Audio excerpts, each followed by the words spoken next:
Hello everyone, welcome to another class of your BST.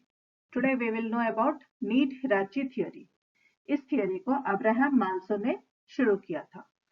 Abraham माल्सो के अनुसार वो कहना था कि मनुष्य की जो आवश्यकताएं होती हैं उसी के आधार पर उनको मोटिवेट किया जा सकता है। तो अब हम देखते हैं इन्होंने क्या कहा था। अब्राहम माल्सो, eminent US psychologist, introduced and offered the theory of motivation called need hierarchy theory in 1943. He felt human needs can be classified into 5 types based on following assumptions. इनका कहना था कि इंसान अपनी जरूरतों के अनुसार उनको मोटिवेट किया जा सकता है एंड उनकी जरूरतों को निम्नलिखित आधार पर 5 तरह से बांटा गया है। और इन्होंने इस थ्योरी को, हिराची थ्योरी को 1943 में, ये एक बहुत बड़े साइकोलॉजिस्ट थे और 1943 में मोटिवेशन के लिए इस थ्योरी का इंट्रोडक्शन किया था। इनका कहना था कि इन निम्नलिखित बातों के आधार पर इंसान की जरूरतों को 5 तरह से बांटा जा सकता है। इनके आधार क्या थे, किस आधार पर इन्होंने इसको डिवाइड किया था? पहला था people behaviour is based on their needs influence their behaviour. इनका कहना था कि इंसान की जो जरूरतें होती हैं वो ही उसके नेचर के ऊपर, इसके बिहेवियर के ऊपर, वो किस तरह से बिहेव कर रहा है, ये उसी पर डिपेंड करता है। उनकी जरूरतें क्या है? Peoples needs are in hierarchical order starting from basic to higher level. इनका कहना है कि ये एक ऑर्डर पे चलती है। सबसे पहले इंसान अपने बेसिक जरूरतों को पूरा करना चाहता है, उसके बाद धीरे धीरे इसकी जरूरतों की जो लिस्ट होती है वो बढ़ती जाती है। तीसरा पॉइंट था, a satisfied need can no longer motivate a person, only next higher level can. इनका कहना था कि जिस आवश्यकता की इंसान की पूर्ति हो जाती है उसके बारे वो उसको और मोटिवेट नहीं कर सकता। अगर इंसान की इच्छा पूरी हो जाए तो अगली इच्छा अगर ना आए तो वो उसको पूरी नहीं करेगा, क्योंकि वो अगले इच्छा पर ही नेक्स्ट काम करना चाहेगा। उस अगला इच्छा ही उसको मोटिवेट कर सकता है। इसके बाद था इनका और एक कहना था कि और एक आधार था, a person can move to next higher level only when lower level need is satisfied. अगर पहले की जरूरत पूरी होगी तभी वो उसके आगे की जरूरत के बारे में सोचेगा। इन 4 बातों के आधार पर इन्होंने कहा था इंसान की जरूरतें 5 तरह की होती हैं। सबसे पहला था जरूरत, उसके बाद में एक ऑर्डर में बेसिक से लेकर के हायर लेवल तक, फिर जो इच्छा पूरी होती है उसके वो उस इच्छा के अकॉर्डिंगली उनको मोटिवेट नहीं किया जा सकता। एंड चौथा है कि हर इच्छा, जब शुरू की इच्छा पूरी होती है तभी वो आगे की इच्छा पर जाता है। अब हम देखते हैं साइकोलॉजिकल ऑर्डर से। पहले है इनकी psychological needs. The needs are related to survival and maintenance of human life. They include things such as food, clothing, shelter, known as economic needs, as they are fulfilled without money. इन सबसे पहली जरूरत इंसान की क्या होती है? खाना, कपड़ा और रहने के लिए जगह। ये इंसान की बेसिक जरूरतें होती हैं। जब तक ये बेसिक जरूरतें पूरी नहीं होगी वो आगे के बारे में नहीं सोचेगा। तो इंसान की बेसिक ये सबसे पहली रिक्वायरमेंट है इंसान को मोटिवेट करने के लिए। इसके बाद में इनका दूसरा कहना था सेफ्टी एंड सिक्योरिटी नीड्स। दूसरा पॉइंट क्या, दूसरी जरूरत इंसान की क्या है? सेफ्टी और security needs. These are related to safety and security of life and future and are called personal needs like job security, provision for old age, etc. इसके बाद में इनको अपनी सुरक्षा की जरूरत होती है। इंसान को जब रोटी, कपड़ा और खाना मिल जाता है, रहने को जगह मिल जाती है, इसके बाद इनकी इच्छा क्या होती है कि एक सिक्योर्ड लाइफ हो, इनकी जॉब सिक्योर्ड हो, इनके बुढ़ापे के लिए सब चीज सही ढंग से बना रहे, एक सिक्योरिटी रहे, ये इनकी दूसरी इच्छा होती है। तीसरी चाहत होती है social of affiliation needs. Man is a social being interested in conversation, sociability, exchange of feelings, recognition, belongingness, etc. इसके बाद में इनकी सामाजिक जरूरतें होती है। वैसे हम बचपन से ही शुरू से देखते आते हैं कि इंसान एक सोशल एनिमल है करके हम लोग पढ़ते रहते हैं। तो इनको सोसाइटी में लोगों के बीच में अपनी इच्छाओं को जाहिर करने का, अपने फीलिंग्स को जाहिर करना, अपने आप के लिए एक पहचान बनाना समाज में, ये इंसान की तीसरी जरूरत होती है। इन्हीं के आधार पर इनको मोटिवेट किया जाता है कि सोसाइटी में इनको अच्छा नाम मिलेगा, इनको अच्छे पैसे मिलेंगे, लोग इनको पहचानेंगे, सब इनकी तारीफ करेंगे। इस तरह की बातें भी इंसान को मोटिवेट करती है। नेक्स्ट आता है esteem or ego needs. These arises when social needs are fulfilled and are concerned with prestige and status. They include need for self-respect, competency, knowledge, recognition, etc. जब इनकी सारी बेसिक जरूरतें पूरी हो जाती है, इनको खाने को मिल जाता है, इनकी सिक्योरिटी हो जाती है, सोशल में सोसाइटी में थोड़ा नाम हो जाता है, इसके बाद में जाकर के इनकी नेक्स्ट आती है ईगो नीड। ये इनके ईगो को सेटिस्फाई करनी होती है। जब तब ये सोचने लगते हैं सेल्फ रिस्पेक्ट के बारे में, कॉम्पिटेंसी के बारे में, नॉलेज के बारे में, पहचान के बारे में। इस तरह से इनकी ये दूसरी नीड पूरी होती है, मतलब ये बाद में आती है, बेसिक नीड्स के बाद में ही ईगो नीड होती है। इसके बाद में आता है self fulfilment needs. These are needs of highest order and found on a person whose first four needs are fulfilled. These include making new discoveries and doing unique things. पहले की जब 4 जरूरतें पूरी हो जाती है, जिनके आधार पर मोटिवेट होकर के वो आगे बढ़ जाता है, ये सबसे आखिर में आती है। इस तरह की नीड जो इच्छा जो होती है या जरूरत इंसान को सबसे आखिर में होती है कि कुछ नया बनाए, कुछ अलग हटके करे, कुछ डिस्कवर करे। क्योंकि इनकी बेसिक नीड्स हो चुकी है, इनके पास में रहने खाने को सब कुछ है, इनको सोसाइटी में इनको एक नाम मिल चुका है, इनका सेल्फ ईगो सेटिस्फाइड है, इनको रिकॉग्निशन पहचान मिल चुकी है। तब ये सोचते हैं अब हम कुछ नया करें। इसके आधार पर भी इंसान को मोटिवेट किया जा सकता है। तो इन सारी बातों के अकॉर्डिंगली इंसान को मोटिवेट करके आगे बढ़ाया जा सकता है। अब हम देखते हैं लेकिन इसके कुछ क्रिटिकल अप्रेजल्स भी थे। लोग इसको कुछ क्रिटिसाइज भी किए थे कि ये इस सिद्धांत को कुछ लोगों ने आलोचना भी की थी इस सिद्धांत की। क्या थे वो? This theory is appreciated because it offers a simple solution to management problems but criticised due to not rigid for hierarchy order. Hierarchy order के लिए बहुत अधिक स्ट्रांग नहीं होने की वजह से इसको क्रिटिसाइज किया गया था कि मैनेजमेंट के लिए ये बहुत ही आसान रास्ता है अपने गोल्स तक पहुंचने के लिए। तो इसीलिए इसको क्रिटिसाइज किया कि इसकी आलोचना की गई थी। दूसरा पॉइंट था the theory is criticised at there is no casual और cause effect relation between need and behaviour.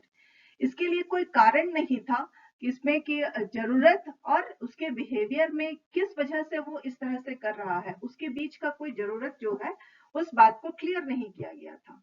And Disra Malswo believes that one need satisfied at one time is not valid. इनका कहना था कि एक बार में एक ही जरूरत को पूरा हो जाना सही नहीं होता है, कभी कभी एक साथ ये कुछ और भी हटके हो सकता है। तो इनका ये जो बिलीफ था ये बहुत सही नहीं है करके। Next is motivation may be different at different levels and हर जरूरत लेवल के अनुसार उनका मोटिवेशन अलग अलग हो सकता है। इस बारे में कोई बहुत अधिक इस पे जानकारी नहीं की गई थी, इस पे ज्यादा ध्यान नहीं दिया गया था। इस बात को लेकर के भी इसकी आलोचना की गई थी। इसका नेक्स्ट पॉइंट था order of satisfaction of needs as propounded by Maslow may not be valid and needs का पूरा हो जाना हमेशा जरूरी नहीं हो सकता है। The theory cannot offer ready-made solutions to managers and can offer best tailor-made solutions. इनका कहना था कि इसकी आलोचना इसलिए भी की गई थी कि ये कोई रेडीमेड सॉल्यूशन तो इमीडिएटली उस वक्त का कोई सॉल्यूशन नहीं देता है। हाँ, बना बनाया सॉल्यूशन देता है कि इसके साथ में जाइएगा तो इस तरह से ये प्रॉब्लम इनको मोटिवेट कर सकते हैं। तो मैनेजर्स को ये बना बनाया सॉल्यूशन देता है, ना कि कुछ अलग तरह से। इसके बाद हम आते हैं, अब हम यहाँ पे हमारा माल्सो का थ्योरी के बारे में हम जान चुके थे कि मोटिवेशन किस तरह से वो मैनेजमेंट को काम आता है। अब हम देखते हैं financial non financial motivations. Financial और नॉन फाइनेंशियल मोटिवेशंस भी होते हैं। पहला मोटिवेशन है financial motivation. Financial motivations are those associated with money, however this may not always be correct. Money is a motivating factor when the psychological and security needs are required to meet them. Importance to some people, importance of money may be reduced after a certain stage. Non-financial rewards may be important. Financial association क्या होता है? जब तक इंसान को रोटी खाना कपड़े खरीदने के लिए पैसों की जो जरूरत है, उस तब तक उनको पैसों की जरूरत होती है, उससे उसको उनको बढ़ावा दिया जा सकता है, उनको मोटिवेट किया जा सकता है पैसे दिखाकर, जब तक उन पैसों से उनको रोटी खाना रहने का इंतजाम करना है। एक लेवल के बाद में इनको पैसों से इनको मोटिवेट नहीं किया जा सकता, then they have to think of some other motivational ideas, जैसे कि following include in financial incentives. Financial incentives उसको किस तरह से मोटिवेट कर सकते हैं, फाइनेंशियली जैसे सैलरीज और वेजेस से अच्छी सैलरीज होगी तो मोटिवेट होते हैं, बोनस मिलता है, premium like shares and all, कभी कभी अलग कंपनी में जो काम करते हैं ऑर्गेनाइजेशंस में उनको बोनस के नाम पे कुछ शेयर्स भी दिए जाते हैं, इस तरह से भी उनको मोटिवेट किया जा सकता है। प्रॉफिट शेयरिंग, प्रॉफिट जो प्रॉफिट मिल रहा है उसमें भी शेयर करके इनको मोटिवेट किया जा सकता है। Commission, commission in addition to salary, holiday salaries, retirement benefits, gratuity, etc., personal and group insurances, medical benefits, financial facilities of free accommodation, servant car, etc. इस तरह से अलग अलग तरह की सुविधाएं दे करके उनको फाइनेंशियली मोटिवेट किया जा सकता है, जिसमें सैलरीज है, बोनस है, शेयर्स भी देते हैं, कभी कुछ कंपनीज प्रॉफिट में से कुछ हिस्सा देती है, कभी उनकी सैलरी के साथ वो जितना काम पूरा करते जाते हैं उनको एडिशनल कमीशन मिलता है, छुट्टियों में भी सैलरी दी जाती है, इस तरह से बहुत सारे बेनिफिट्स उनको दिए जा सकते हैं। Next comes non financial motivation. अब फाइनेंशियल मोटिवेशन से नहीं अगर काम होता है तो नॉन फाइनेंशियली किस तरह से मोटिवेट किया जा सकता है, and this is people at higher level give more importance to social psychological needs, status recognition in society, as they already crossed financial need and no longer require it. The connections of non-financial incentives does not mean that company has nothing to spend. Forms of non-financial motivations are as follows. जब एक हद के बाद में उनको पैसों की sufficient हो जाती है तब इंसान को पैसों से मोटिवेट नहीं किया जा सकता, एंड उस जगह पे पहुंचने के बाद में नॉन फाइनेंशियल तरीके से इनको मोटिवेट किया जाता है, जो कुछ इस तरह से है। Praise or appreciation of work. Recognition of satisfactory performances acts as non-financial incentives as it satisfies one's ego needs, and sometimes this is more effective than any other incentive. उनको उनकी तारीफ करके, कभी एक स्टेज के बाद में फाइनेंशियली जब वो वेल ऑफ हो जाते हैं तो उनकी तारीफ करके, जब काम अच्छे तरह से करते हैं तो उनकी तारीफ करके उनके ईगो को सेटिस्फाई करके भी उनको मोटिवेट किया जा सकता है। ये हायर लेवल एम्प्लॉइज में अधिकतर होता है। इसके बाद में है workers appreciation in management. Participation in management provides strong motivation to employees and gives psychological satisfaction for employees. Employees को मानसिक खुशी देता है जब मैनेजमेंट उनको अपने मीटिंग्स में या अपने प्रोग्राम्स में शामिल करता है। एम्प्लॉइज उससे खुश होते हैं कि मैनेजमेंट ने हमें अपने ग्रुप में हमें शामिल किया, हमारे साथ में, वो उनको बहुत अच्छा मोटिवेट करता है आगे काम करने के लिए, क्योंकि वो उनके मन से वो उससे खुश होते हैं। दूसरा है, तीसरा पॉइंट है suggestion system. Suggestion system with cash rewards is an incentive and satisfies most employees. This includes publishing with photo in companies' magazines and motivate employees to be in search for something and in turn greater use of our organization. कभी कभी उनके ideas को या उनके किसी अच्छे कामों को मैगजीन्स में छाप करके उनको पहचान दे करके भी इनको मोटिवेट किया जाता है। जैसे कि कुछ उन्होंने कोई आइडिया बताया जिसको कंपनी इंक्लूड कर रही है, इम्प्लीमेंट कर रही है, तो उनके फोटो को, एम्प्लॉइज के फोटो और उनके उस आइडियाज को या उनके उस सजेशंस को अगर कंपनीज के मैगजीन में छापा जाए तो उससे भी ऑर्गेनाइजेशन के एम्प्लॉइज को बहुत सेटिस्फैक्शन मिलता है और वो मोटिवेट होते हैं। ये एक अलग तरह का मोटिवेशन है जिसे हम नॉन फाइनेंशियल मोटिवेशन कहते हैं। इसके बाद में competition. A healthy competition among employees groups leads them to achieve goals. This acts as non financial incentive. Healthy competition के थ्रू भी इनको आगे मोटिवेट किया जा सकता है। नेक्स्ट है opportunity for growth. This is another kind of incentive. By providing this for advancement, employees feel very much satisfied because become more economical. जब इनको opportunities दिए जाते हैं आगे बढ़ने के लिए।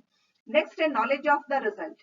Knowledge of the results of work makes employees feel happy. He drives the satisfaction from appreciation of supervisors about the work he has done. By informing rating of employees, greater motivation can be achieved.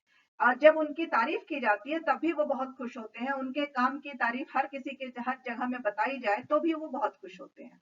इस तरह से भी इनको motivate किया जाता है। एक कुछ और पॉइंट्स है जैसे जस्टिस, कंस्ट्रक्टिव एटीट्यूड, प्रेज और पनिशमेंट, सोशल प्रेस्टीज, राइट और advice, good working conditions, job satisfaction, job rotation, competitive spirit, recognition, delegation of authority, pride in job, good leadership.